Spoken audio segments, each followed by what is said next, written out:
сёння Пятрухін, заўтра кожны з нас, пакуль працуе камера, праўда жыве ў нас. Жыве Беларусь! Слава Украине!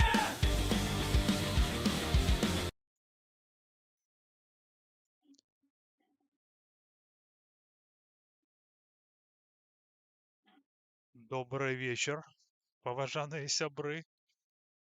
І походу у мяне нешта поломалося, но ничего, сябры, сейчас мы это подправим. Ну, наверное. Я ж как бы этого докладно не ведаю. Так, оп. Непонятно. Непонятно. Так, вы меня чуете, сябры? Странно так. Странно так. Странно так. Не понял я. Окей.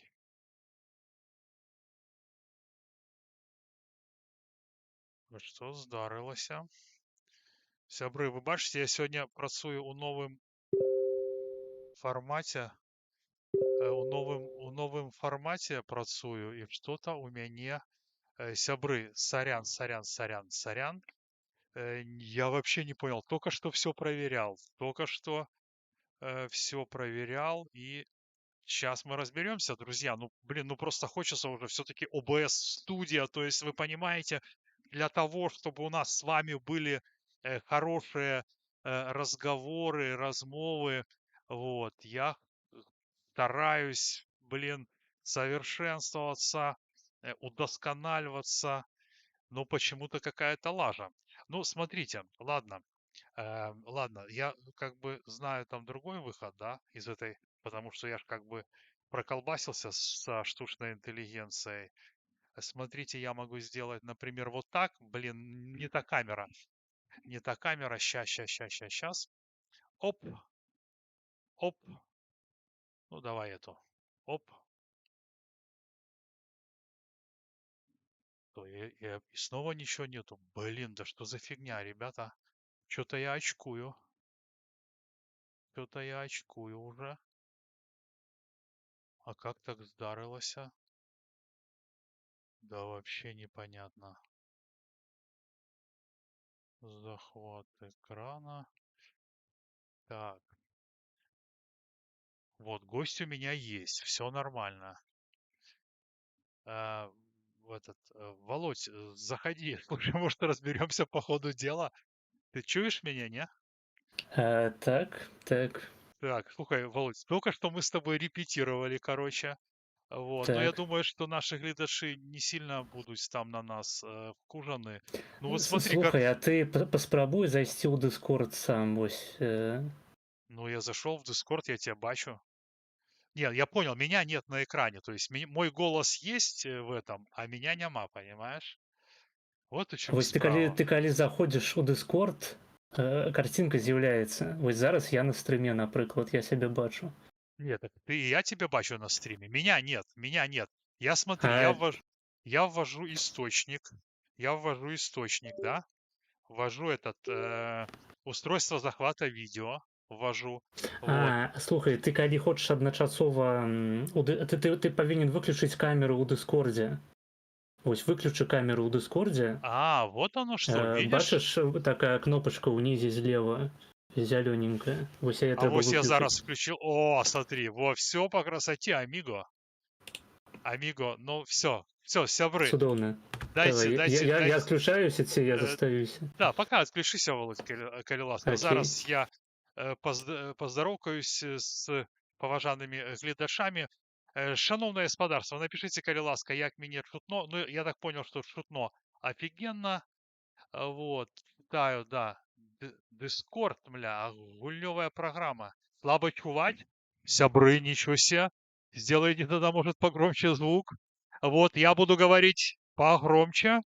Вот, поважанае господарство. Добрый усім вечар. Сёння наша размова будзе, ну, як заўсёды, не вельмі для кагосьці прыемная. Ну, для мяне таксама гэта не вельмі прыемная. Вось вырашылі мы назваць яе з Уладзімірам інтэрнэт-шабаш. Вось, і она будзе прысвечана культуры кантактавання, культуры зносін у сеціве. Таму што ў апошні час вы бачылі гэта на прыкладзе не толькі майго аккаунта, ну і на прыкладзе яшчэ контента, відеаконтента Уладзіміра Маргінеза, якога вы толькі што бачылі. Также яшчэ была ахвярай хейта жанчына, которая была у мяне ў эфіры, Ксюша. Вось. І мы бачым, как бы, ну, напрыклад, у дачыненні да меня, у дачыненні да Ксюшы ввогуле была ужыта, ну, я бы сказал, там атака дэгуманізацыі, пагроз. Вось. Справа ў тым, што гэта робяць не каментатары ананімы. Вот у гэтым вялікая як бы праблема. Калі б гэта рабілі там нейкія там сябры такія незразумелыя, которые там пишут ты КДБшнік, і у которого на аве нічога няма. Вось. А гутарка пойдзе пра актывістаў, журналістаў, афіцыйных актывістаў, палітыкаў дэмсілаў. Вось. Ну, то бок, ну, уявіце себе там ситуацию, калі тебе жадае інсульту журналіст вядомага выдання, прычым выдання карыснага. Я на іх спасылался, так? Прычым я не буду адмыслова называць аніякіх прозвішчаў, таму што справа ж не ў тым, што паказаць, хто гэта. Справа ў самой з'яве. Гэта, ну, это рэальная праблема, таму што яе нельга спыніць. Ну, наколькі вось я бачу, так? Вось. Зараз поставлю вам так, здесь изображение у меня было. Так, вось гэта, напрыклад. Зацяну его сюда. Вось. Зацэніце карацей.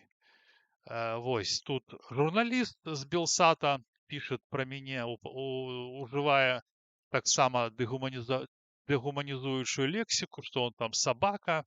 Вось. А палітык унізе там пишет, что параўноўвае меня с говном. Я вообще как-то, мне прикольно, что-то вот у наших дэмсілаў усё завязано на лайне. Вось мне гэта незразумела. И это такая как бы вельмі суворая реальность. То бок, это, ну, поймите, это не просто люди. Вось этот журналист Белсата, он былы, наверное. Вось.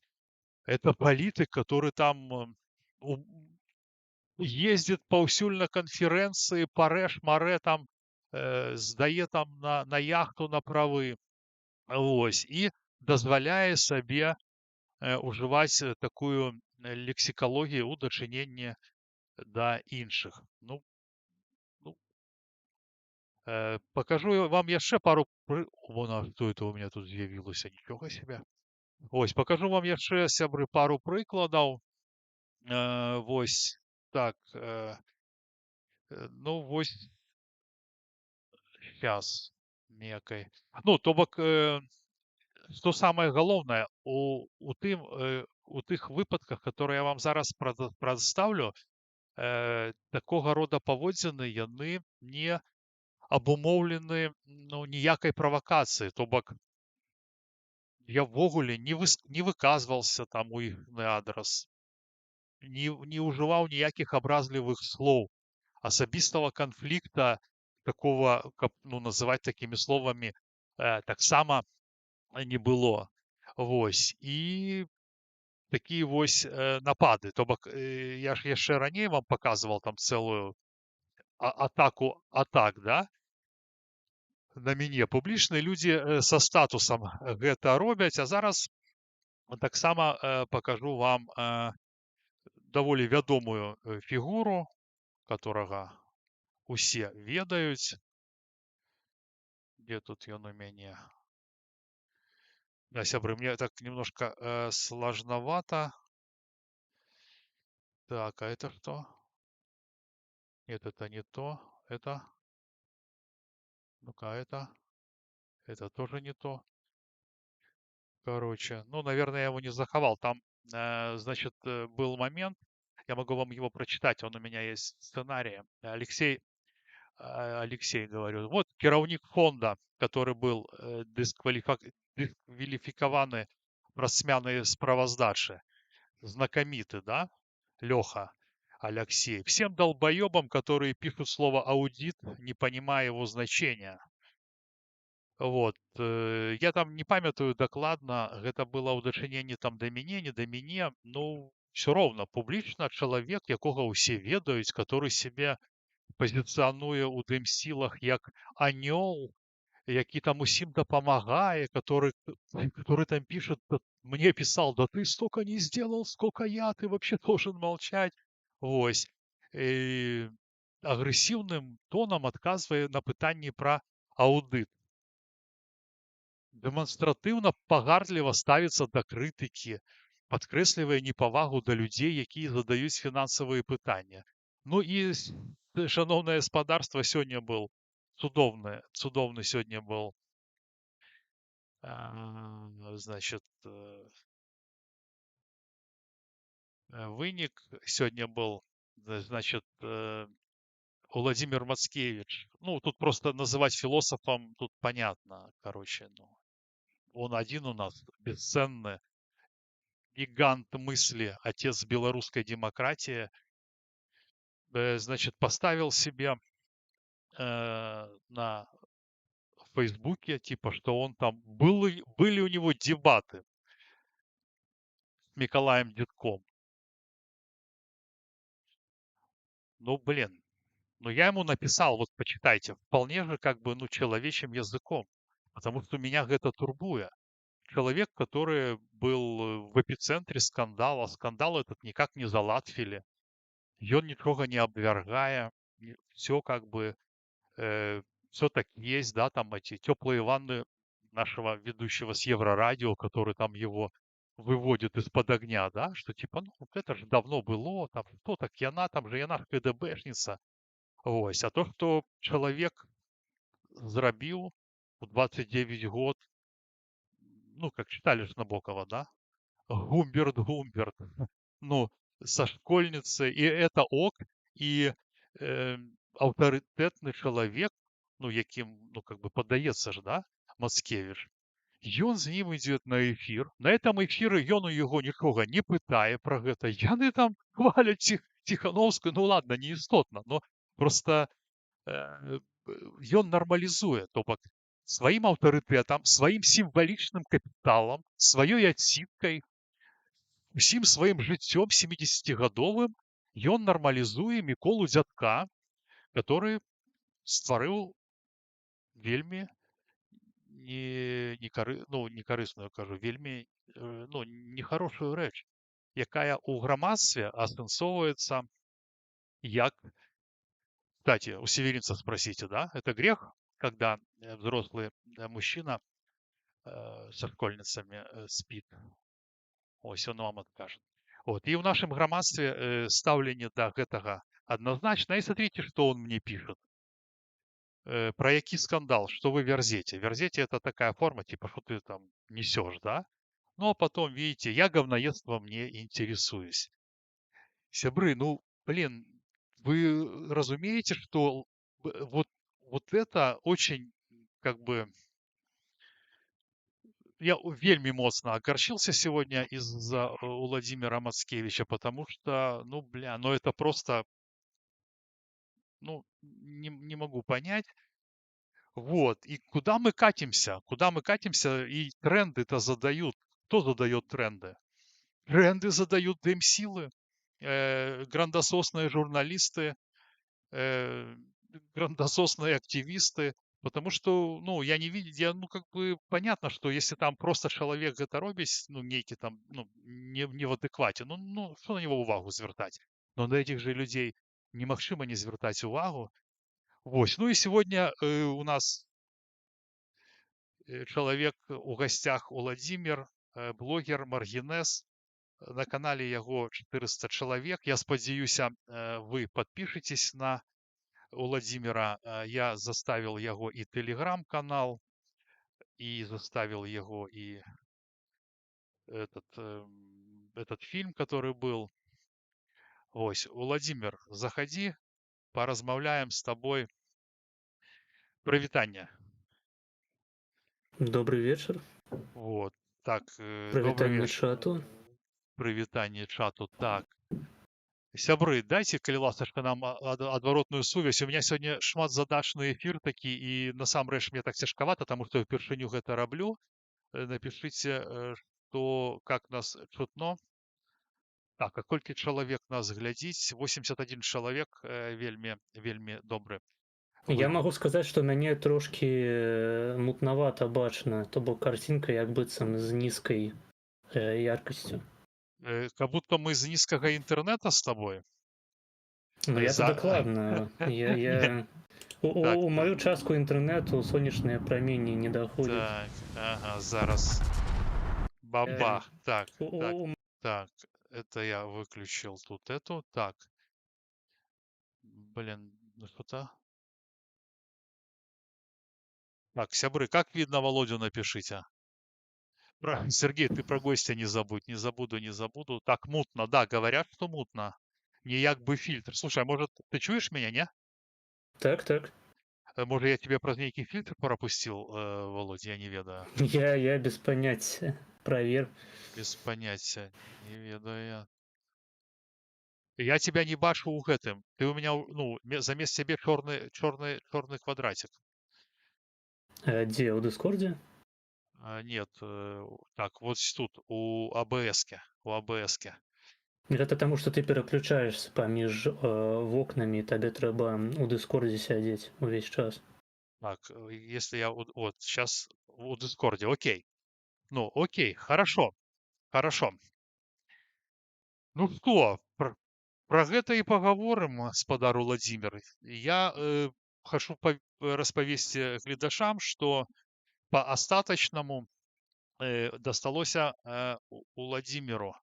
Ён меў неасцярожнасць запрасіць да сябе, ну я прыкалваюсь, меў неасцярожнасць запрасіць да сябе Ксюшу, вось, которая у яго на эфіры таксама распавядала пра праблемы, якія існуюць у дэмсілах. Вось за гэта яго абвінавацілі ў тым, што ён прадставіў пляцоўку для даносчыцы, вот, і пагражалі, значит, ягонаму рэктару напісаць паперу. Хаця гэта што, не данос атрымоўваецца, да? Гэта ж таксама такі від даноса. Вось, ну давай гэтую сітуацыю разбярэм. І скажы, калі ласка, давай, Володь, для начала, скажы, калі ласка, ты знаходзішся ў Польшы по якім прычынам? По палітычным? Ты палітычны актывіст, пацярпеў праз рэвалюцыю 20-го года? Просто каб, ну, ведаць. Я знаходжуся ў Польшчы па розных прычынах. Я не тое, каб вялікага рангу актывіст. Я удзельнічаў у некаторых актыўнасцях, пра якія таксама можна паразмаўляць, але асаблівага нейкага геройства вы там не знойдзеце ў маёй біяграфіі. Галоўным чынам я проста расчараваўся ў беларускай адукацыі і вырашыў скарыстацца тым, што ў мяне было пэўнае апазіцыйнае заплечча, пэўныя рэпрэсіі з боку беларускага універсітэту і там, можна сказаць, дзяржавы, таму што мяне выклікалі там на размову ў пракуратуру менскую і так далей. Я вырашыў скарыстацца гэтым, каб у 22-м годзе з'ехаць у Польшчу, груба кажучы, паспрабаваць атрымаць добрую адукацыю і не патрапіць на вайну, таму што ў 22-м годзе была высокая верагоднасць таго, што, ну, прынамсі, мне так здавалася, што была высокая верагоднасць мабілізацыі з боку беларускага рэжыму. Некаторы час там была досыць такі лайтовы перыяд, лета, 22 году, калі людзі думалі, што мабілізацыі ў прынцыпе не будзе, таму што гэта спецыяльная вайсковая аперацыя. Ну а калі я з'язджаў акурат, літаральна там месяц перад тым, як я з'ехаў, аб'явілі частковую так званую мабілізацыю ў Расійскай Федэрацыі. І я, з'язджаючы, быў абсалютна перакананы ў тым, што падобныя мерапрыемствы будуць адбывацца і на тэрыторыі Беларусі. Вось. У Польшчы зараз фактычна я не магу вярнуцца ў Беларусь па палітычных прычынах. Гэта звязана у тым ліку з маёй дзейнасцю у рамках майго каналу, у рамках майго невялічкага праекту, таму што я запрашаў на свае трансляцыі людзей, якія лічацца ў Беларусі тэрарыстамі. Вось, напрыклад, у мяне быў этэр з Генай Батуліным, ну, з Генай і Радзівонам Батуліным з беларускага добраахвотніцкага корпусу. Ну і за такія этэры, безумоўна, у Беларусі мне прыйшлося б сядзець у турме. Таму можна сказаць, што з'язджаючы я яшчэ не ўяўляў сабой адкрытай небяспекі для беларускага рэжыму. І зараз не тое, каб уяўляю, але прынамсі, калі б я апынуўся на тэрыторыі РБ, то я б ужо даўным-даўно сядзеў яшчэ з першых сваіх трансляцыяў. Вось. Ну, падрабязнасці сваёй легалізацыі раскрываць не хачу. Я тут навучаюся ў польскім універсітэце, з'яўляюся стыпендыстам праграмы Каліноўскага, якая дапамагае пацярпелым ад рэпрэсіяў атрымаць адукацыю. У прынцыпе, бусіць дае досыць моцную такую пляцоўку для таго, каб стартаваць у польскім грамадстве. На сваім канале я, акрамя таго, што закранаю тэму, па якой я спецыялізуюся, неўрабіялогію, я у гэтым годзе буду скончваць бакалаўрыят па гэтай спецыяльнасці, то бок я чытаю усялякія лекцыі цікавыя на сваіх стрымах. Акрамя таго, у мяне ёсць самыя розныя рубрыкі. Гэта інтэрв'ю, гэта конфы, калі я там некалькі чалавек магу запрасіць на стрым, і мы проста размаўляем на якія-небудзь актуальныя не вельмі тэмы. Абмяркоўваем фільмы, навіны, палітыку, абмяркоўваем літаратуру, карацей, увесь шэраг рэчаў, якія мяне проста у маім асабістым жыцці цікавяць. Таму подписывайтесь. Сябры, я оставил спасылкі і на телеграм-канал Владимира Маргинеза, і на YouTube-канал, і на і фільм. Володя стварыў вельмі такі цікавы фільм, яго развагі пра інтэрнэт і распавяд пра тое, як яму прылецела. Ну, слухай, ну, а ввогуле, як ты думаеш, што гэта ввогуле адбываецца, чаму людзі, которые, ну, все-таки ну, находятся в статусе лідараў думак, журналістаў, палітыкаў, каму яны дазваляюць там все жадаць смерці іншым людзям, прычым, которые не з'яўляюцца журналістамі, да, то бок, которые не маюць такой абароны, як у них там, да, ось, чаму яны адчуваюць, што яны пра гэта могуць казаць без рызыкі, без усякай. Чаму такое? То бок, калі гэта з'явілася, то ўвогуле такое? Вось ты з гэтым сутыкнуўся, как бы, што ты адчуваеш, што ты можаш пра гэта сказаць? На мой погляд, дарэчы, моя карцінка перыядычна знікае, але я спадзяюся, што прынамсі мяне чутно, і калі не, то напішыце ў чаце. Вось, значыцца, я лічу, што я акурат сутыкнуўся з нечым іншым. То бок, мне-то абсалютна пляваць на абразы ў інтэрнэце, жадайце мне смерці колькі заўгодна, я вас проста забаню ў выніку. То бок, калі мне не падабаецца, што мне хтосьці піша ў чаце, у мяне ёсць правілы на стрыме, там я не буду іх пералічваць, таму што гэта могуць быць нецэнзуральныя рэчы ў рамках твайго каналу, але ёсць рэчы, якія ў мяне на канале пісаць забаронена, ёсць асобы, якіх узгадваць забаронена. Я выдаляю гэтыя паведамленні, баню людзей. Вось, калі мне хтосьці там асабістыя паведамленні піша, я іх таксама баню. І калі б які-небудзь журналіст ці іншы актывіст у інтэрнэце, нават на масавую аўдыторыю, мяне публічна абсіраў, то я б у адказ толькі падзякаваў за рэкляму. Але я сутыкнуўся з абсалютна іншай праблемай. Я сутыкнуўся з тым, што людзі, не разумеючы тое, як працуе інтэрнэт, пачынаюць ствараць праблемы ІРЛ.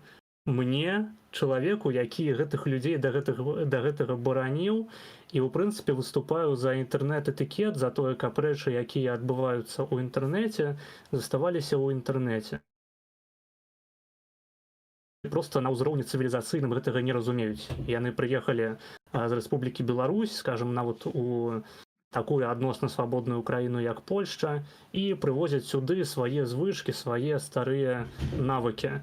Яны прыносяць сюды культуру данасительства ў шырокім сэнсе. Вядома, гэта не абавязкова павінен быць канкрэтна данос у паліцыю. Гэта можа быць проста якая-небудзь скарга. Ведаеце, вось у кожнага, калі вы навучаліся ў беларускай школе, ну фактычна савецкай школе, вы ведаеце, што пачынаючы ад пэўнай клясы, сярод вучняў у клясе абіраецца адзін стараста. І гэты стараста павінен сачыць за тым, як сябе паводзяць вучні, ці носяць яны з сабой сменку, што яны прыносяць у выглядзе там рэчаў сваіх у рюкзаках.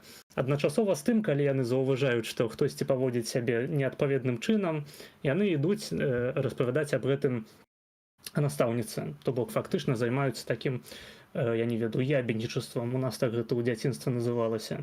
І гэтая культура, яна з самага дзяцінства выхоўвае людзей, якія не здольныя у вырашэнні канфліктаў на асабістым узроўні, і вядома, там у дарослым жыцці пазбаўленыя магчымасці паскардзіцца настаўніцы, яны скардзяцца дзяржаве або некаторым дзяржаўным установам. Напрыклад, вось як у маім выпадку мне пагражаюць паскардзіцца кіраўніцтву майго універсітэту.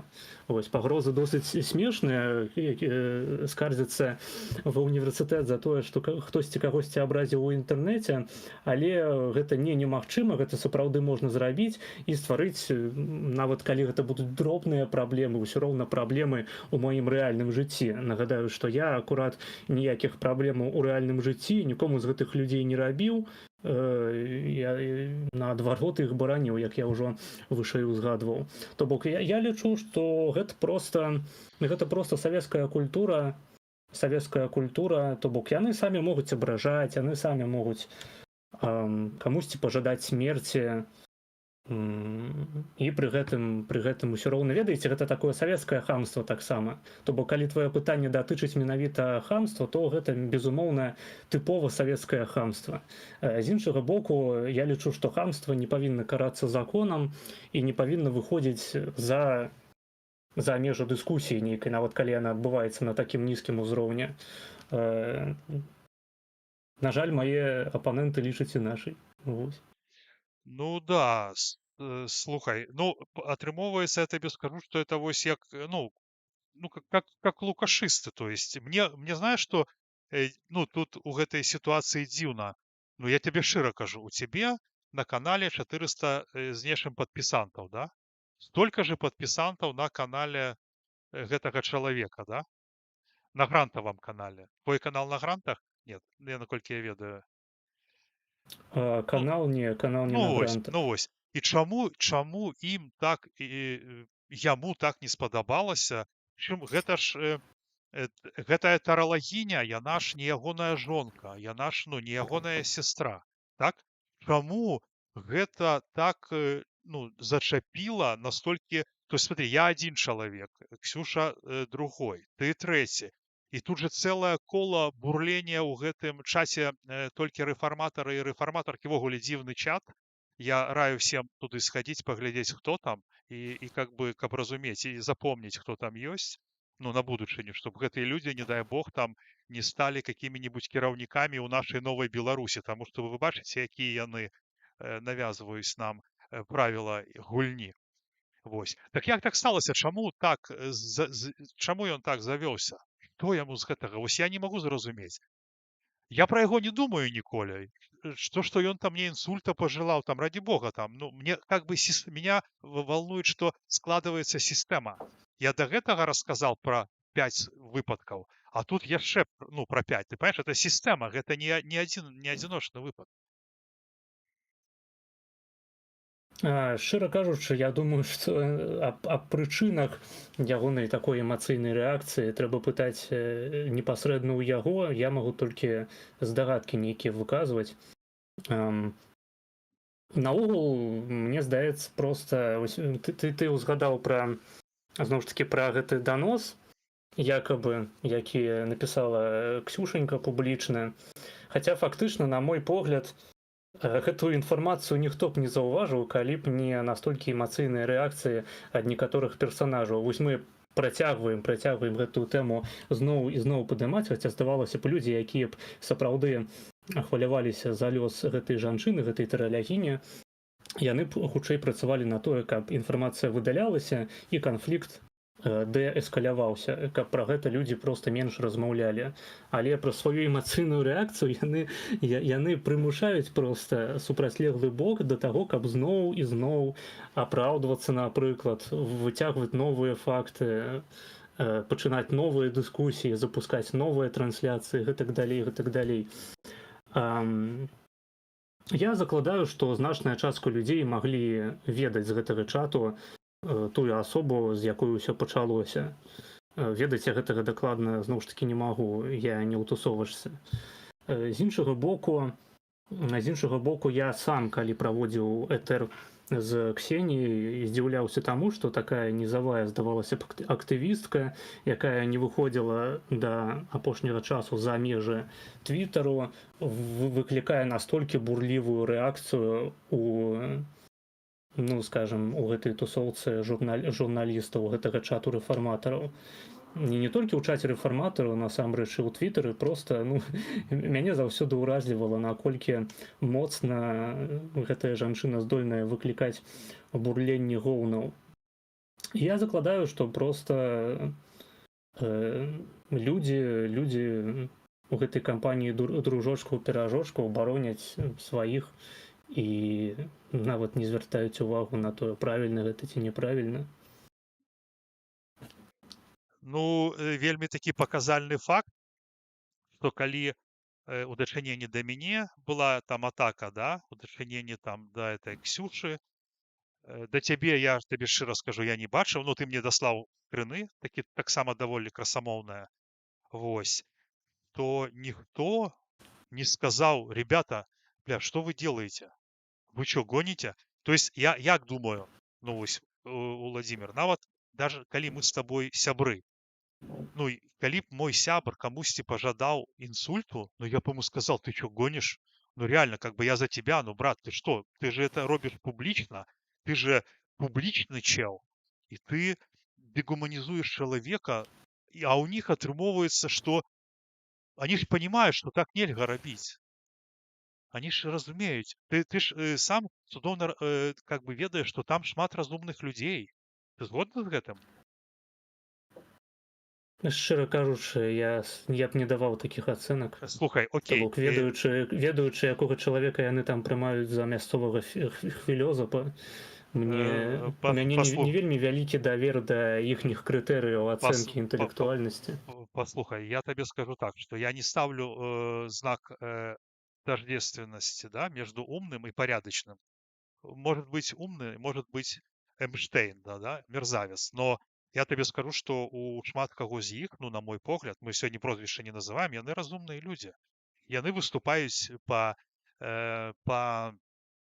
Еврарадыё, кажуць слушныя рэчы, так? Вось, яны адкрываюць фундацыі, там, я не кажу, что это паказчык, но это таксама нейкі паказчык, да, што яны там могуць там нешта рабіць, нешта там абасноўваць, вось. Я не кажу, что яны хорошыя, но там ёсць, ну, как бы, умныя людзі, і яны такім чынам сябе паводзяць. Да, і, дарэчы, ты узгадаў філосафа, і філосаф тоже нічого не сказал. То есть, бля, ну, да просто, что... Да я вось гэтага не магу зразумець, разумееш? То бок, і ён знаходзіцца ў гэтым, ну, для мяне гэта як сметнік, да, і у меня такое ўражанне, што ён типа, то ли оттуда бярэ падпітку маладосці, ведаеш, то ли, што ён там думае, што яго там паважаюць там. Но там такі збор людзей, ну, на мой погляд, ну, которые это просто, ну, каго там паважаць, ну, реально. То бок, глядзі, там, ну, на мой погляд, там сабраліся грандасмокі, вось, которых, ну, напрыклад, ніхто не слухае, альбо слухаюць, ну, нейкая завужаная частка людзей, якім плоцяць гранты, і яны на гэтыя гранты не могуць зрабіць нармальны прадукт. Ну, яны адчуваюць Ёсць там, такое. яны адчуваюць сваю паразу. Яны ў пагоні за грантамі хоць штосьці дзесьці падчапіць. Ну, проста, што, ну, работаць там мы не хочам. Вось. І прычым пры ўсім гэтым яны вельмі любяць сябе называць журналістамі, там, бля, палітолагамі, палітэсамі. Вось. Так что, паважаныя сябры, я вам раю, есть чат в Телеграме, почитайте его обовязково, посмотрите. Вы там знайдете шмат вялікіх зорак беларускай дэмакрацыі, шмат актараў. Яны там пішуць, хтосьці менш, хтосьці больш. Но просто трэба ведаць іх у твар. Вось. Ну і там такія таксама правілы такія своеасаблівыя, так? Калі ты не падабаешься, тебя просто банят і не даюць тебе там посціць нічога і свае думкі выказваць. Все як там, откуда, што нехта з нас сядзел у турме. Это, что ты замолчал? Ты пытанне чакаеш или что? Ну, типу того. Не, ну, я могу выказаць свае прэтэнзіі, Да, таму што да, яны да, трошки да. адрозніваюцца Ад маіх. трошки адрозніваюцца ад тваіх. На мой погляд, асноўная праблема, тут трэба падзяліць яе на дзве. Вось я думаў, як гэтую тэму прадставіць у этэры. Як можна падзяліць умоўна групу людзей, якія атрымліваюць гранты? Вось, па-першае, ёсць людзі, якія атрымліваюць гранты або якую-небудзь іншую дзяржаўную падтрымку фінансавую на сваю палітычную дзейнасць. І тады галоўная прэтэнзія да такіх людзей заключаецца ў тым, што яны недастаткова моцна робяць акцэнт на сваёй незалежнасці. То бок яны абслугоўваюць такім чынам інтарэсы сваіх заходніх партнераў, тых структураў, якія іх фінансуюць. А ў палітыцы высокай істотнасцю валодае пытанне менавіта што незалежнасці. Ты не можаш прасоўваць інтарэсы ты не можаш прасоўваць інтарэсы людзей, якія супярэчаць тваім донарам. І ў ідэале ты як палітык павінен фінансавацца тымі людзьмі, якіх ты абслугоўваеш, сваёй аўдыторыяй, сваім электаратам. Ну, у рамках сапраўднай дзяржавы, а не нашых апазіцыйных структураў, гэта выглядае там як падатак або як фінансавая падтрымка ў рамках прэзідэнцкай або іншай электаральнай кампаніі. То бок да гэтых людзей прэтэнзія павінна быць такая, што яны абслугоўваюць інтарэсы не беларусаў, пры гэтым дэкляруючы сябе апазіцыі ў выгнанні прадстаўнікамі беларускай супольнасці ў замежжы. Гэта першая група людзей. Другая група людзей, якая для мяне, напрыклад, цікавейшая, таму што я сам з'яўляюся контент-мейкерам, гэта група людзей, якія атрымліваюць гранты на тое, каб рабіць пэўны медыйны прадукт. І зноў ж такі, праблема заключаецца прычына праблемы з гэтай групы людзей, яна палягае ў тым жа самым, проста яна па-іншаму праяўляецца. Вось я раблю свой контент на Ютубе, я стрымлю. То бок мяне там Сергей прадставіў з самага пачатку як блогер, але я наставіў ўсё ж такі на тэрміне стрымер, таму што я вяду пераважна прамыя трансляцыі, якія ўсё ж такі па фармаце адрозніваюцца ад блогерскага фармату там максімум некалькі дзесяткаў хвілінаў. І я свой контент ствараю цалкам на падтрымцы ўласнай аўдыторыі. Адпаведна, я з гэтай аўдыторыяй маю непасрэдны кантакт. Я ведаю, што яе цікавіць, я на кожным стрыме з імі кантактую, мы размаўляем, я адказваю на іхнія пытанні. Адпаведна, калі я ведаю, што я зрабіў штосьці, што было цікава аўдыторыі, я атрымліваю грошы. У мяне ёсць фармат там прагляду відэа, напрыклад, на стрыме. Я дакладна ведаю, што калі гэтае відэа мне замовілі на прагляд за данат, то гэта было чалавеку проста настолькі цікава, што ён быў гатовы аддаць за гэта свае грошы. З іншага боку, людзі, якія атрымліваюць гранты на сваю медыйную дзейнасць, не разумеюць, хто іхняя аўдыторыя. Яны ствараюць контент, які цікавы грантадаўцу. Грантадаўца вырашае, каму ён вылучыць свой грант і на што павінны ісці гэтыя грошы. Так ці іначай, або непасрэдна праз, скажем, крытэрыі, якія былі выпісаныя у рэгуляміне гэтага гранту, або праз тое, што, напрыклад, калі пэўныя крытэрыі будуць парушаныя, пэўныя правілы, то гэтыя грошы у яго забіраюцца ў гэтага творцы. Ну вось, адпаведна, ствараецца такі контент, які нікому не цікавы, на які прыходзіцца накручваць прагляды, што неаднаразова было заўважана ў медыапрасторы беларускай. Ну вось ты заходзіш на канал, бачыш там некалькі тысяч падпісчыкаў, па некалькі тысяч праглядаў на кожным відэа, а заходзіш у каментары, там, скажем, 10 тысяч праглядаў і некалькі каментароў. 2 лайка. І... А? І 2 лайка. І так, і 2 лайка, 2 падабайкі. То бок, лічбы абсалютна несупастаўляльныя, і адразу бачна накрутку. Прычым, ну, я ведаў канкрэтна адзін канал, у якім першыя відосы не заляталі, там было некалькі сотняў праглядаў максімум, вось як на маім канале. І потым, паходу, зарыентаваліся людзі, якія яго вядуць, што трэба паднакруціць, іначай незразумела будзе людзям, якія праект фінансуюць, на што ідуць грошы. То бок грошы досыць вялікія вылучаюцца.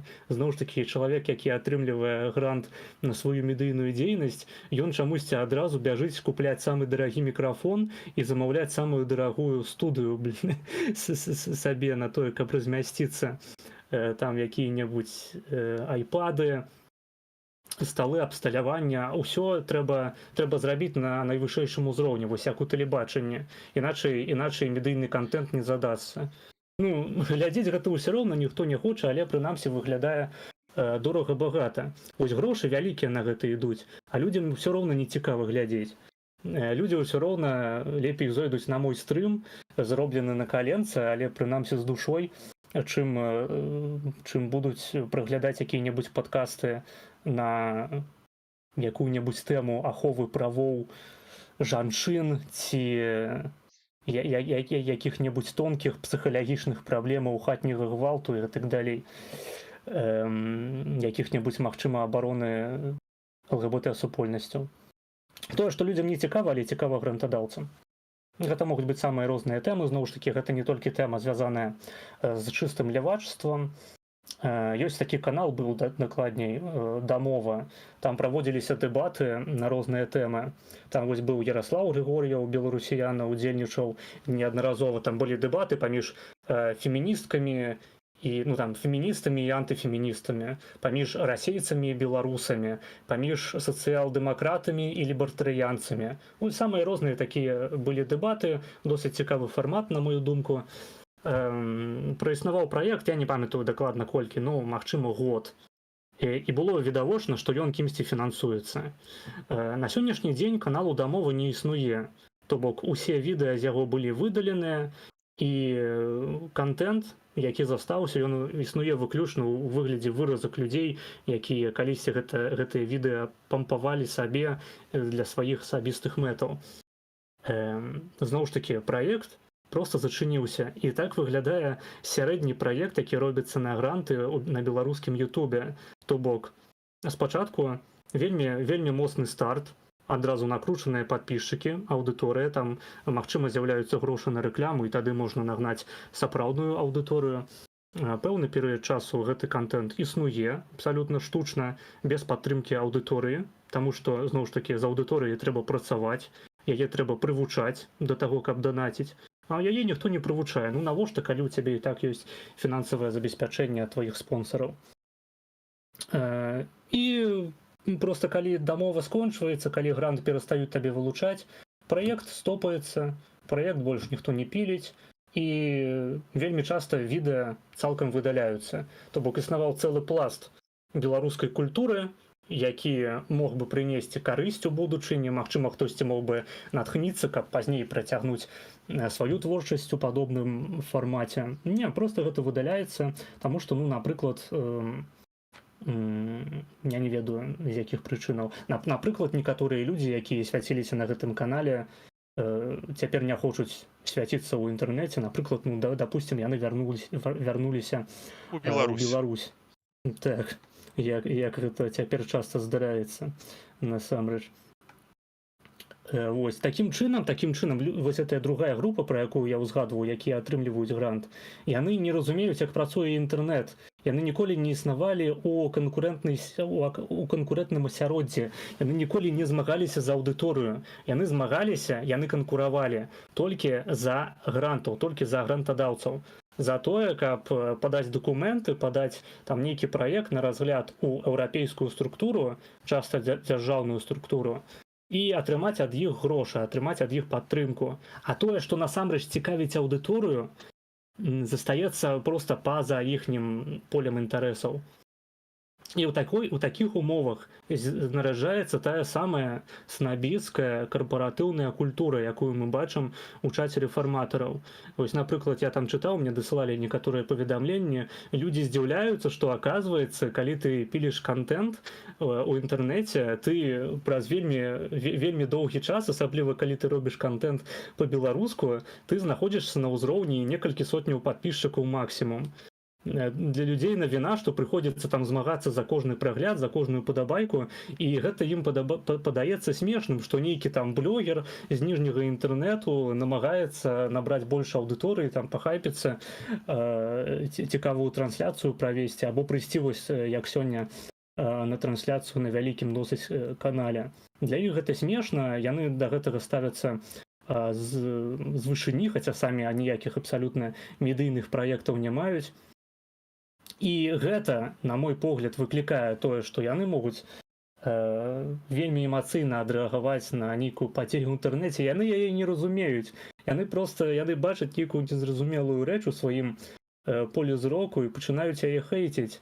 Яны ніколі не зразумеюць, чаму, напрыклад, на сваіх трансляцыях я магу лаяцца, магу кагосьці абразіць, магу задвинуць якую-небудзь нецэнзурную думку, таму што ім ніколі не прыходзілася шукаць новых нішаў, шукаць нейкіх новых гарызонтаў.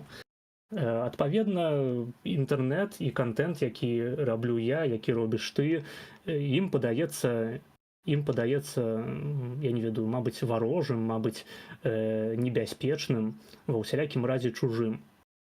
Ну, я табе магу патлумачыць, чым мой контент ім чужы, таму што я задаю незручныя пытанні, і мяне вельмі турбуе гэты пласт людзей, которые сядзяць на грантах, про которых ты толькі што распавядаў, і не могуць стварыць нармальны контент, который цікавіць людзей. Правильно, потому что ён не цікавіць блогераў, потому что ён цікавіць данацёраў. Я табе вось прыведу такі прыклад, ён просты, і который ўсё тлумачыць. Вось, напрыклад, памятаеш раней, пра што падняўся Белсат? Белсат увесь час, у яго былі бойцы в поле, они были в Беларуси и здымали контент про жизнь белорусаў. Понимаешь, да? То есть проблемы белорусаў. Я просто сам працаваў на Белсаце, и там может, памятаешь такого Кастусь Жуковский, это просто, он такие трешак снимал, я тоже имкнулся к этому, но он такі снимаў трешак, да, и гэта чапляло людей, и бачылі, что Белсат гэта карыснае тэлебачанне, таму што яно нібыта рупіцца о людях. А зараз, калі мы усе живем у эміграцыі, так, то все, они же не здымают проблемы, напрыклад, проблемы пенсионеров, якія тут жывуць, да, которые приехали сюда, поверили у нашу рэвалюцыю, а зараз не ведаюць, іх на працу не бяруць, яны думаюць там, даглядаюць там, яны не рупяцца о ваярах, хотя там кажуць, вось, мы беларусы, у нас вось есть, и вот воюют, яны там не думаюць вогуле о людях и не показываюць іх проблем. Понимаешь, они показывают, что все четко, и карацей, яны зараз робяць такую картинку, як у Лукашенко. Все, никаких проблем нет. Формально, вот что тебе, все есть тебе, что мы политзаключенным не помогаем? Да, помогаем, вот же, помогли, дали 7 тысяч там кому-то, да, но они ж не кажут, что они 10 или там 100 тысячам дали всего по $300, которые с рюкзаками проехали, понимаешь, репрессованы. То есть яны цалкам абслугоўваюць тых, хто дае ім грошы. Я кажу зараз не толькі пра Белсат і пра ўсе гэта. І вось, напрыклад, табе таксама ўзяць гэтае кола экспертаў. на всех каналах одни и те же эксперты, и говорят яны одно и то же. Ну, там выбивается усов сярод іх, да? А все остальные, все, Светлана молодец, она святая, героиня, все правильно идем. Ну, ось, і гэта... Я просто што думаю, што калі людзі атрымоўваюць гранты, ніякай рэвалюцыі з гэтага не будзе. Понимаешь? На палітычную дзейнасць, пакуль народ не зразумее, што ты патрэбны яму і не дасць тебе копейку, что ты сделаешь? Ты этой гранты положишь себе в карман, себе в офисе будет каву пить там, в баню ходить. Ну, дикпики посылать. Понимаешь? Ну, я так ось, я так думаю. И я тебе скажу, что за что я поважаю вельмі Трампа, мне не падабаюцца некоторые рэчы, што ён робіць, но то, што ён рубанул гэты ў сайт, ён просто зразумеў. Ён просто зразумеў, што грошы ідуць у нікуды. І если б гэта зразумелі еўрапейскія чыноўнікі і еўрапейскія жыхары, на что яны, я тебе скажу, там у меня есть инсайды такие, я вот зараз со штучной интеллигенцией обрабатываю, мне там подосылали документов таких прикольных. Это просто целый пласт, которые, ну, на фундациях.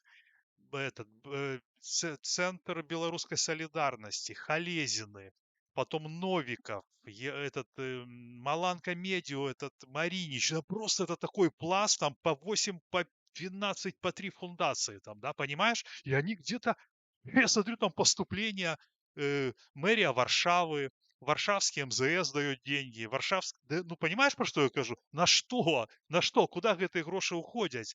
Ну, не маш справаздачи. Я ж не кажу, что гэта злачынства. Я ж не кажу, что, но справаздачы-то нет. А калі, правильно или нет? Ну, калі ты спрашиваешь, а где грошы, а что вы робите? Слушай, нам доноры дают грошы, мы перед ими справаздачы. Ну, якая тут может быть революция? И то же самое с медыа. Что яны зробяць? Им галоўнае, ну, на працу не ходить. Но я тебе скажу шчыра, калі б я працаваў у такім медыа, мне было просто соромно, разумеешь? Асабліва, ну, у любым, у якім не возьми. Вось хорошо, якія медыа тебе падабаюцца, скажи мне. Мне цалкам ніякія медыа не падабаюцца. Я, дарэчы, пра гэта казаў у тым ліку ў сваім відэа, хто яшчэ не бачыў, раю вельмі зайсці на мой канал Маргінез. На Ютубе я там выклаў відэа на 25 хвілінаў, у якім я разважаю наконт беларускага інтэрнэту, наконт інтэрнэт-культуры, наконт свабоды слова. І я там прыводжу адну з, як мне падаецца, галоўных прычынаў, чаму людзей масава не цікавіць беларушчына, чаму людзі не хочуць глядзець контент на беларускай мове. І на мой погляд, прычына асноўная заключаецца ў тым, што на, скажем таким, на мяжы 90-х і 2000-х, калі інтэрнэт актыўна пачаў уваходзіць у жыццё сярэдняга жыхара Беларусі, стаўка беларускіх дзеячоў у медыасферы была зробленая чамусьці на тэлевізійны контент. Я згубіў думку. Пра што было пытанне? Я у тебя запытаўся, якія табе Медыа, падабаюцца так, беларускія медыа. Так, я знайшоў сваю думку. Дык вось, і вось гэты фармат тэлевізійны, ён не вельмі падабаецца. Маладыя людзі, вось хто ведае, там, скажем, ну, людзі 25 год і ніжэй, прынамсі, а то і 30 і ніжэй, яны прывыклі глядзець, яны прывыклі сачыць за інтэрнэт палітыкай, за палітыкай у прынцыпе, скажам, праз якія-небудзь стрымы на Ютубе. Ось ёсць стрым, і на стрыме палітык, за якім яны сочаць, адказвае на пытанні там з данатамі або проста ў чаце і такім чынам усталёўвае нейкую камунікацыю з аўдыторыяй. Гэта моладзевы фармат, хто ведае там расійскія праекты па тыпу СВТВ, па тыпу таго, што Навальны спрабаваў рабіць. Людзі ўвесь час былі зацікаўленыя менавіта такім фарматам. А тэлебачанны фармат гэты са студыяй, нейкай спецыфічнай абкладзенай вось гэтымі пірамідкамі для гукаізаляцыі, усялякіх, я не ведаю, рэпартажаў нават гэтых нялепых. зноў ж такі і нікога гэта не прываблівала. Медыа беларускае яно заўсёды было занадта еўрапейскім у горшым сэнсе гэтага слова. Гэта прычым якое не вазьмі, там нават калі яно ў Амерыцы існавала, якая-небудзь там радыё свабоды і так далей, ніколі немагчыма было пачуць на гэтым радыё ці на еўрарадыё ці на белсаце якую-небудзь цікавую палітычную думку. Гэта заўсёды ўсё зводзілася да таго, што ну паглядзіце, які Лукашенко дыктатар, ён варуе грошы, судзіць людзей па турмах, давайте знясем Лукашенко і будзе нам шчасце. І гэта быў узровень дыскурсу на працягу ўсіх 30 год. З аднаго боку людзям сралі ў галаву праз беларускае тэлебачанне усялякай там зборам бульбы, надоямі, напоямі, карацей, чаркай і шкваркай. І тут з другого боку апазіцыя карміла тым, што давайте, вы зараз выйдзем на вуліцу, дакладна Лукашенко ў гэты раз пераможам. Галоўнае ўсім пры гэтым белыя стужкі начапіць на рукі. І карацей, гэты контент ён просто ён запаланіў, на жаль, і з ім ён запаланіў гэтую прастору беларускамоўнага контенту, і з ім увесь беларускамоўны контент асацыяваўся. Любы чалавек, які прызнаваўся бы да 20-го году, што ён сочыць за беларускім інтэрнэтам, выглядаў бы як фрык. Таму што ніхто гэта не глядзеў, усім было насраць. Усе глядзелі расійскія праекты, якія былі смялейшыя, якія былі смяшнейшыя, якія былі бліжэйшыя да аўдыторыі. Вось, адпаведна, я не маю ніякіх любімых беларускіх медыа, таго ж Усава на еўрарадыё магу паглядзець, паслухаць, але гэта выключэнне. І Усаў той жа я б, напрыклад, хацеў, каб Усаў свой канал вёў і там прамыя трансляцыі даваў, не даваў бы лішняга піяру гэтым усім еўрарадыё і пакінуў бы свой эфірны час якой-небудзь чарговай спецыялістцы па гендэр-гепу, па гендэрным пытанням. Слухай, варта неблагое медыа, вось гэта пазнякоўская, але агулам я гляджу, калі гляджу, у прынцыпе, нейкія СМІ, гэта або польскія, які-небудзь канал Zero, або амерыканскія на ангельскай мове, карацей кажучы, або на расійскай мове ў эміграцыі, што існуюць. Не, я менавіта пытаўся пра нашыя СМІ. Слухай, так все ж таки то рабіць, то з гэтым рабіць. Просто мы уже ў эфіры час, і ён так хуценька пралецеў. Мы яшчэ надо адказваць на вопросы гледашоў, но мы яшчэ не абсудзілі той момант, што адна жанчына, Оксана, да, ее зовут, написала лист со скаргой. Пархоменко. Олеся, сорян. Олеся, сори. Она написала лист в начальству этих бюро расследований, и пришел ответ вельми таки сухие, типа они не анализировали проблему, они сказали, что это типа это ихние дела личные, и мы в это не вмешиваемся. И это как бы так само показчик. И это же как бы натхняет подобного рода людей, ну, показывает, что они безнаказаны, что типа вообще все четко, что это наши личные дела.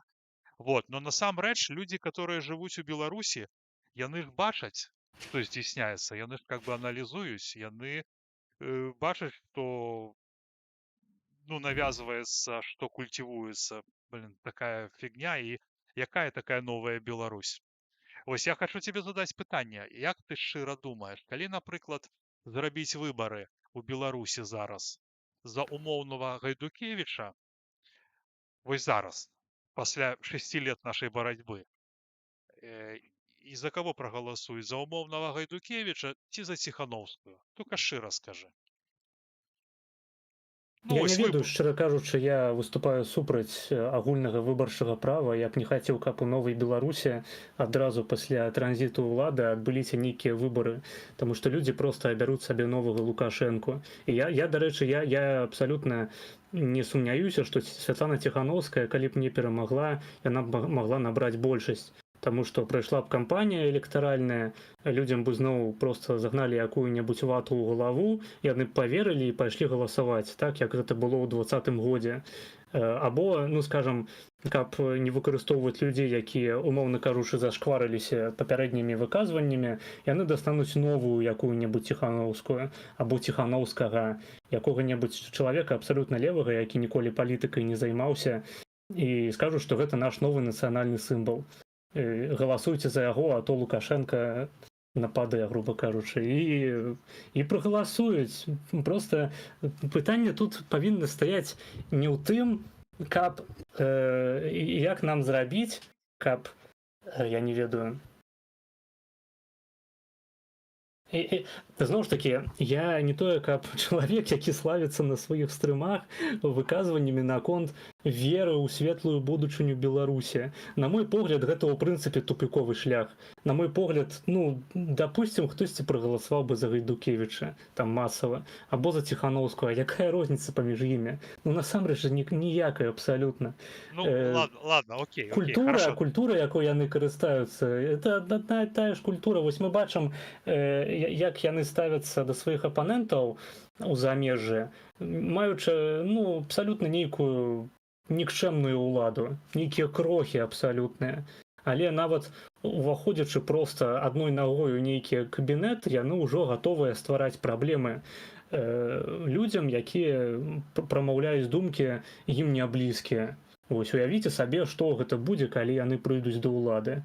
Зноў ж такі, я пастаянна прыганяю на сваіх стрымах, што калі б Бабарыка прыйшоў да ўлады ў 20-м годзе, гэта было б яшчэ горш, таму што ў 22-м годзе тады проста б беларусаў направілі ва ўкраіну ваяваць. Вось, то бок заўсёды можна горш за Лукашэнку. І можна горш за Ціхановскую, можна горш за Гайдукевіча. Заўсёды ёсць куды падаць. Таму я, напрыклад, на сваіх стрымах наогул не агітую за ніводную палітычную фігуру у апазіцыі, ну хіба што там за Зянона Станіславовича. І заклікаю людзей хутчэй да эміграцыі і стварэння моцнай дыяспары. Мяне больш цікавіць тое, што тут адбываецца ў замежжы, чым тое, што там. Ну, па-першае, я тут жыву, а па-другое... Так. Гэта па-першае, а па-другое, тут проста ёсць прастора нейкая, у прынцыпе, да выказвання і да дзеяння. Так, ну что, сябры, мы ў эфіры уже больш за гадзіну. Володя, я думаю, што мы яшчэ з табой абавязкова выйдзем. У меня так скамкавана сёння атрымалася. Я так хваляваўся. Не, ну калі хочаш, можам яшчэ пытанні пазачытваць з чату. Да, пытанне абавязкова. Ну, я ж кажу, што пытанне абавязкова. Ты бачыш чат? Так. Ну, я спадзяюся, што ты мне абярэш якія-небудзь цікавыя пытанні. Так, с обновочкой. Так. Хайпер. Уши мои хвалят. Это мне подарил один хороший человек. Купил мне, да, на блогерскую деятельность. Так. Витаю. Володька, молоток. Плюсы в чат. Да, вот из-за личных данных можно в суд пойти. Опять... Так, это Люцифер, он постоянно меня хейтит. Говорит, что я убиваю белорусскую демократию, понимаешь? Так, ну что? Ну, это комплимент насамрэч. Ну, я не убиваю демократию. Так, вот вопрос. Вы там с базар разом учитесь, Вова? Слухай, ну она такая, ну реально, это такие уже мемом, блин. Такая, ну, А я, до речі, сьогодні спеціально праверыў, ведаю, што цікава, там гучаць перыядычна абвінавачванні ў бок Насты Базар, што яна прайшла на гэтую праграму, хаця не патрапляе там у гэты ўзроставы дыяпазон, калі можна падавацца. А апынулася, што гэты дыяпазон, ён як бы не дзейнічае афіцыйна, то бок, калі вы знойдзеце афіцыйны дакумент, вось правілы, крытэрыі для таго, каб патрапіць на праграму Каліноўскага, там няма аніякіх абсалютна абмежаванняў па ўзросце. Адзінае, што сапраўды існуе ў інтэрнэце, гэта на старонцы праграмы, на старонцы вось гэтым студіум Еўропы ўсходняй Варшаўскага універсітэту. Ёсць артыкул пра гэтую праграму, і там сярод крытэрыяў, хто можа падавацца на праграму Каліноўскага, выпісаны ўзрост да 35 год. Але ў ніякія афіцыйныя дакументы гэта не патрапіла, і, адпаведна, Наста Базар абсалютна легітымна ў гэтай праграме ўдзельнічае. Як гэта не дзіўна.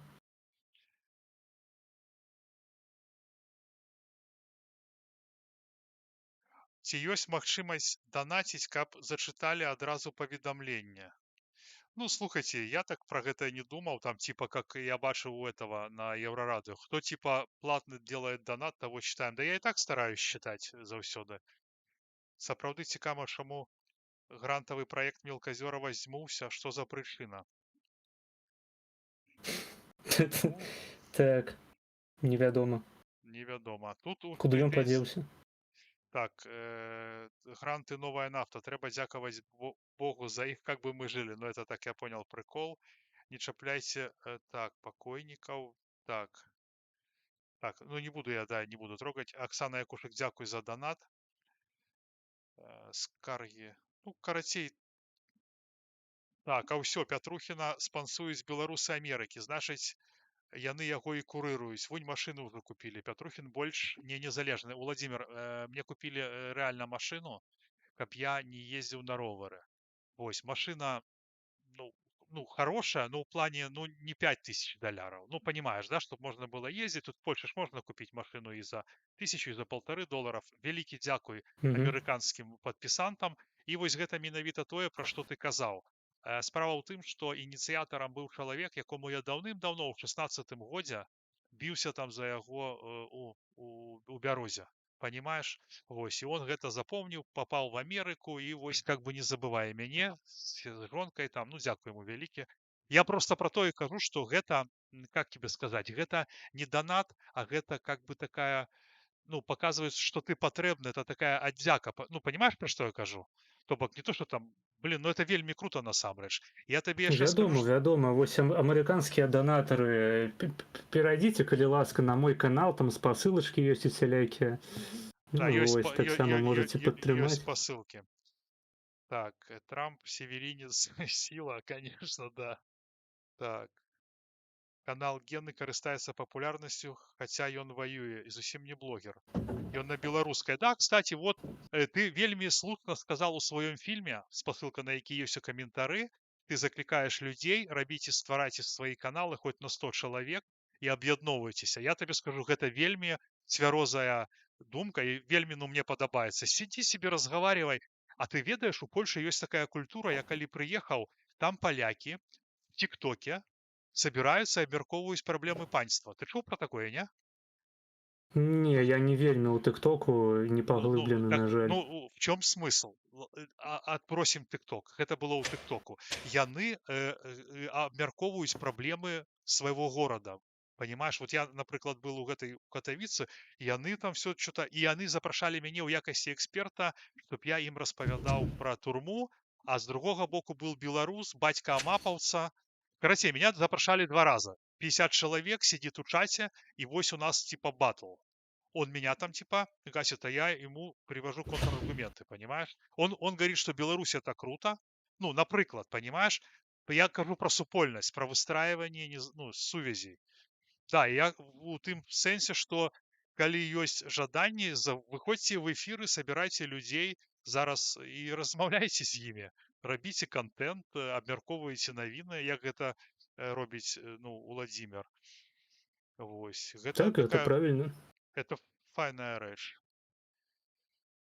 Так, тут какие-то шутки. Асабліва, что... калі вы малады спецыяліст, калі вам ёсць пра што распавесці, калі вы ўмееце цікава і вельмі доўга на якую-небудзь тэму разважаць, то вам проста прямая дарога ў беларускі стрімінг. Ну так. Тым больш, што пракансультавацца можна ў мяне па АБС.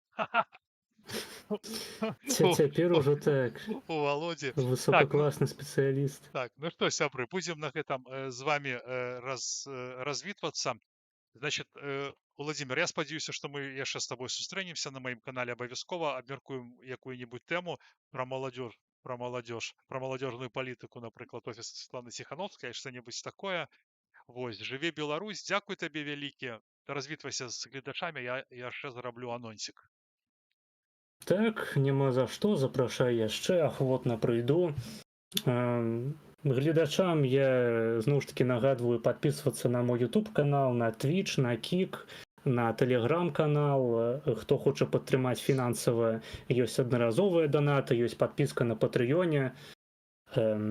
Далучайцеся да нашай супольнасці. У Дыскордзе ёсць у нас сервак, дзе мы перыядычна таксама збіраемся або пагуляцца ў нешта, або паабмеркаваць. Дзякую усім, хто мяне сёння слухаў. Спадзяюся, не надушніў. Спадзяюся, усім усё спадабалася. Ну і да сустрэчы на маіх стрымах. Вось у мяне ў суботу ў бліжэйшы будзе, таму сачыце за Якая анонсамі. тема? Якая І тема? Давай тему, прямо сейчас тему скажи. у мяне без тэмы стрымы. Я А, просто падрубаю, пачынаю размаўляць з все. чатам і гляджу відэа. Вось. Але ў бліжэйшы час я таксама збіраюся узнавіць свой фармат з лекцыямі. Просто мне трэба рыхтавацца. У мяне там лекцыі па неўрабіялогіі, там пра памяць мы разважалі не так даўно, пра гадзіннікі ўнутраныя. Вось, пра ўсялякія хваробы. У мяне ёсць там матэрыі пра дэпрэсію, пра шизофрэнію, пра самыя розныя рэчы. Таму каму цікавыя больш навуковыя тэмы, таксама далучайцеся, і гэты фармат усё яшчэ жыве і будзе працягвацца. Слухай, Вось. А я з вамі Владимир, ага, стоп. Табе апошняе пытанне, тому што я думаю, варта яго задаць. Караценькае. давай. Якія каналы госць можуць параіць у Тэлеграме? Магу параіць каналы такія, значыцца, Раман Кунігас, ён жа літоўскі легіён, мазгавы суп, Гойскі легіён ёсць яшчэ канал. І вось мой канал Маргінез, падпісвайцеся ўсе. Гэта магу параіць дакладна. Ну, спасылка на Маргінез канал ёсць на Тэлеграм і ёсць у меня у апісанні і ёсць на YouTube канал. Все, вось зараз Так. можаш развітвацца. Усё, усім да пабачэння, дабранач і сустрэнемся на стрымах. Давайте. Жыве Беларусь, да пабачэння. Жыве вечна. Паважаныя сябры, вось дзякуй, што былі сёння са мной на этом этеры. Вось я сёння попробовал по-новому в этом формате. Напишите, вам подобается, так не подобается. Ну да, сегодня я косякнул, конечно. Я ж все-таки old school, сами понимаете, тут пока туда-сюда, но мне подобается, что тут эта студия, что я все набыл себе спшент, оборудование, в смысле там кнуры туда-сюда. Паважаныя сябры, заўтра у меня ў гасцях будуць прадстаўнікі літоўскай дыяспары. Вось мы паразмаўляем пра праблемы, якія там ёсць у беларусаў. Проблемы на 6-й год, что там экзамены надо сдавать на литовском детям, на права надо сдавать на литовском. Вот, гэта абмяркуем. Дзякуй вам за актыўнасці, дзякуй вам за донаты яшчэ раз. Вось гэта для мяне вельмі важна. У пятніцу заўтра 27 перад апошні дзень лютага сустрэнемся. Жыве Беларусь, слава Украіне, нех жыве польская, ну і, конечно, Боже храни Амерыку.